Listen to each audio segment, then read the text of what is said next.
Bienvenue sur Africa 24 dans cette nouvelle édition de l'Africa Tonight. Voici les titres de l'actualité. Qui pour financer la lutte contre le VIH-Sida en Afrique? La question du financement au cœur d'un sommet qui se tient au Congo. Une problématique posée à l'heure où l'ONU-Sida s'apprête à mettre fin à son financement dès l'année prochaine. Le Parlement panafricain à l'origine de cette rencontre exhorte les États à revoir à la hausse les budgets alloués à la santé. Le NEPAD, officiellement transformé en agence de développement de l'Union africaine, un organe au rôle plus élargi sur le plan de l'appui consultatif aux États membres de l'organisation. Et il doit contribuer à l'essor du tourisme, secteur clé de l'économie égyptienne. Après celui de Sphinx en janvier, l'Égypte ouvre un nouvel aéroport international pour une période d'essai d'1 mois, un aéroport construit à l'autre extrémité du Caire. C'est un sommet crucial qui se tient à Brazzaville, sommet international sur le VIH-Sida, une maladie qui touche en premier lieu l'Afrique, qui concentre 2/3 des porteurs du virus. La question du financement de la lutte se trouve au cœur de cette rencontre initiée par le Parlement panafricain qui exhorte de façon générale les États africains à augmenter de façon significative les budgets alloués au secteur de la santé. Reportage entre correspondants d'Eva Panzou. Seuls 6 pays africains consacrent au moins 15% de leur budget à la santé, tel que recommandé dans la déclaration d'Abuja en 2001. Aujourd'hui, l'Afrique accuse un déficit de 5 milliards de dollars américains de financement dans le secteur de la santé, d'où l'urgence pour les États d'accroître les investissements afin d'effectuer une riposte à la hauteur des maladies à éradiquer. Aujourd'hui, reconnaître que malgré les grands succès que nous avons eus, aujourd'hui, il y a 2 facteurs qui sont assez importants pour moi à souligner. D'abord, peut-être qu'il y a eu un petit relâchement sur les méthodes de prévention. Nous étions très occupés à essayer de sauver des vies avec l'accessibilité au traitement antirétroviral qui est devenu vraiment beaucoup plus aisé qu'autrefois. Donc peut-être que du côté de la prévention, les gouvernements ont certainement mis moins de financement. La lutte contre le VIH-Sida nécessite la mobilisation d'un financement conséquent. Le sommet panafricain de haut niveau sur le financement du sida et de la santé qui s'est ouvert ce jeudi 11 juillet 2019 à Brazzaville permettra de trouver des solutions afin d'améliorer la couverture sanitaire universelle en Afrique. Votre présence nous honore autant qu'elle nous rassure. Pour la suite du combat de l'éradication du VIH-Sida en Afrique, et je me réjouis de voir tant de présidents de chambre ainsi que les chefs des délégations qui ont fait le déplacement de Kintélé.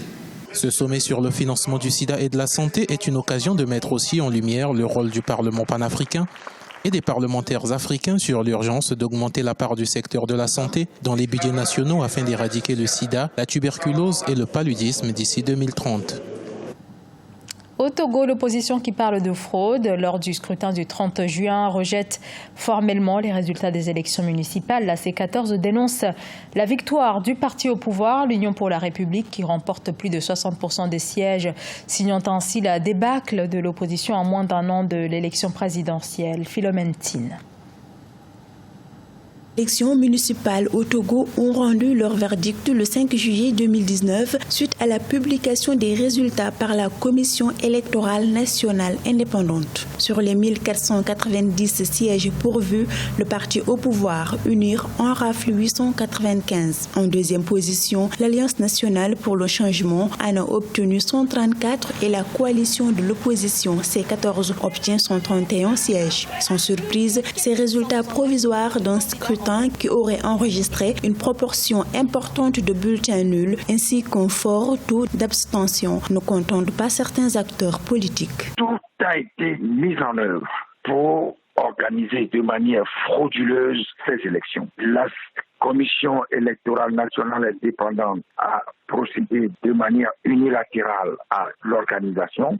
C'est une mascarade de plus. Ces accusations de l'opposition ont été récusées par le parti au pouvoir UNIR qui estime que le scrutin a été transparent. Les élections locales n'avaient pas été organisées au Togo depuis 32 ans. Du nombre des municipalités gagnées dépendra désormais l'influence des formations politiques dans la gestion de l'administration locale. Je crois que ces élections ont ont été organisées dans les conditions de transparence et d'équité. L'opposition a pris part à ces élections de bout en bout. Elle a été représentée à tous les niveaux de l'organisation. C'était des élections organisées avec l'ensemble des acteurs politiques du Togo.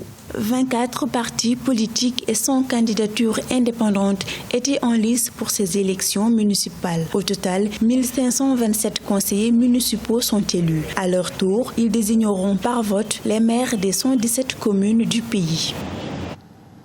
Le NEPAD, le nouveau partenariat pour le développement de l'Afrique, devient l'agence de développement de l'Union africaine, un nouveau statut juridique qui entre dans le cadre des réformes institutionnelles de l'UA, des changements qui visent à gagner en autonomie et en efficacité. Philomène Tine. En vue de transformer l'Afrique en puissance mondiale dans les 50 années à venir, le nouveau partenariat pour le développement de l'Afrique, NEPAD, change de statut pour devenir l'agence de développement de l'Union africaine, AUDA-NEPAD. Selon le Conseil exécutif de l'Union africaine, cette évolution impactera directement et indirectement sur les filières agricoles et sur le monde rural. Même si aujourd'hui le NEPAD devient une agence de développement, qu'est-ce qu'elle va faire de plus que la Banque africaine de développement? Le problème de l'Afrique, c'est qu'elle ne suit toujours pas encore un modèle de création de la richesse. Parce que l'intégration des économies africaines pour parvenir à l'objectif du plan d'action de Lagos, qui a envisagé un marché commun africain, le problème est celui de l'inexistence de la richesse à partager. L'agence nouvellement créée, en l'occurrence AUDA-NEPAD, entend œuvrer pour l'intégration de l'Afrique à travers l'opérationnalisation de la zone continentale de libre-échange de l'Union africaine. Elle promeut la coordination au cœur des instances de l'Union africaine. Nous avons des dotations naturelles, mais il manque à l'Afrique l'organisation économique. Mais c'est seulement lorsque des pays seront riches qui pourront être capables les uns les autres de dégager un surplus de production qui pourrait être échangé entre pays africains, chacun se spécialisant dans son secteur ou dans son domaine à lui, qui pourront leur parvenir effectivement à une réelle intégration africaine. Le NEPAD, dont la mission a été réaffirmée dans l'agenda 2063 énoncé par l'Union africaine en 2013, devra mettre en œuvre les grands chantiers de l'Afrique du futur, en y associant étroitement le secteur privé. L'Égypte ouvre un nouvel aéroport international, une inauguration technique pour une phase d'essai d'1 mois pour ce nouveau terminal de la capitale administrative, situé à 70 km à l'est du Caire. L'objectif étant de désengorger l'aéroport international du Caire qui accueille chaque année plus de 13 millions de passagers. Voyez ce sujet signé par Marcel Farba-Maroun et Amenedji. La phase expérimentale du nouvel aéroport du Caire a débuté mardi 9 juillet 2019 et va durer 1 mois. Cet aéroport, situé à 45 km à l'est de la capitale, contribuera au développement des ports du pays où des zones logistiques et industrielles seront aménagées pour devenir un pôle logistique et industriel international. Il devrait en outre alléger la pression sur l'aéroport international du Caire. L'importance de l'aéroport de la capitale est de soulager partiellement la pression sur l'aéroport international du Caire et l'aéroport de Sphinx. Ce sera un nouveau débouché pour le Caire en particulier. Pour sa phase d'essai, le nouvel aéroport de la capitale administrative fonctionnera avec une capacité de 300 passagers par heure. Actuellement, dans cette première phase, l'aéroport peut accueillir jusqu'à 300 passagers, mais ce n'est que dans la première phase. Vous savez, dans la vie, tout commence de manière modeste et progressive. Cette capacité peut bien être augmentée. Cet aéroport a un fort potentiel d'expansion. Non loin de l'aéroport, la nouvelle capitale dont les travaux devraient s'achever mi-2020 va abriter le siège du gouvernement égyptien. À noter que la construction de cet aéroport a aussi pour objectif de contribuer à l'essor du tourisme, secteur clé en Égypte et source majeure de revenus étrangers. Le gouvernement rwandais mobilise plus d'1 milliard de francs pour la restauration du marais de Rurambi dans le district de Bugesera, complètement dévasté par les inondations qui ont détruit les rizières. On fait le point sur la situation avec Amenedji. Le marais de Rurambi au Rwanda, dégradé par les inondations dévastatrices qui ont détruit les rizières, suscite de nombreuses inquiétudes.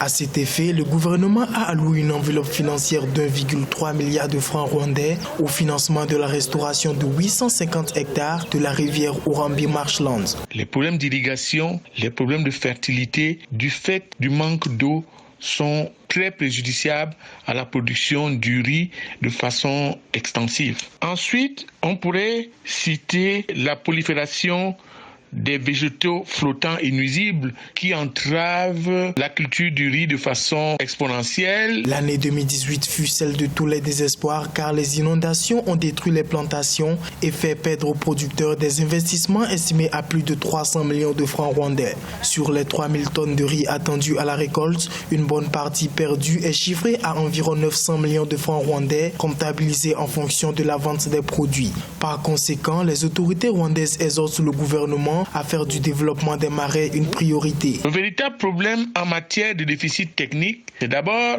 le manque d'équipements adaptés, mais aussi le manque de politiques adaptées de façon concordante dans une production efficiente du riz. En effet, environ 650 hectares de terres humides sont utilisés par 1667 agriculteurs pour la culture du riz. Le marais de Rurambi, dans le district de Bugesera, dévasté par les inondations, s'étend sur 1000 hectares essentiellement aménagés pour la culture du riz. Un mot bien sûr sur la Coupe d'Afrique des Nations avec l'Algérie qui s'est qualifiée pour les demi-finales. C'était au terme d'une séance de tir au but face à la Côte d'Ivoire. 4 buts contre 3 pour les éléphants. Rencontre au choc ce jeudi lors de ces quarts de finale à Suez. Les Fennecs d'Algérie qui décrochent donc leur ticket pour les demi-finales de cette CAN 2019. Ce journal a été réalisé par l'ensemble de la rédaction. Merci de votre fidélité. Dans un instant, une nouvelle édition de l'actualité sur Africa 24.